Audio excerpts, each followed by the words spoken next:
La procedura è sicuramente più complessa, quindi alla domanda chi ha il potere, tutti, nel senso che questa è una partita dove ognuno deve fare la sua parte per la propria competenza. Punto 2, comunità di accoglienza. Allora, non è che sono tutte problematiche, ce ne sono alcune. Allora, di Oikos noi non sentiamo parlare, del centro Micesio non sentiamo parlare, del Bearzi non sentiamo parlare, noi sentiamo sempre parlare della Casa dell'Immacolata.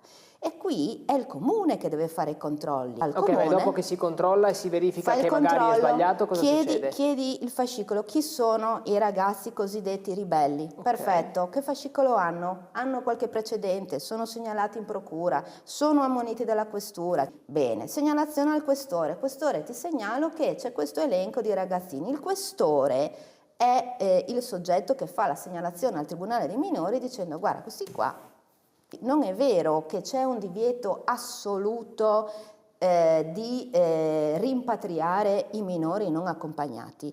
Ma mi sembra che vi abbia spiegato bene, perché si confondono le cose. No, quando si dà delle cause al comune, e non volere fare lo scaricabarile, però il comune non ha competenze per espulsioni, per allontanamenti, queste cose.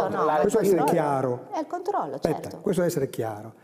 E poi sono minori, sono sempre minori, non sono minori a targhe alterne. Stiamo parlando di una estrema minoranza dei minori non accompagnati che ci sono a Udine, come ci sono in Italia.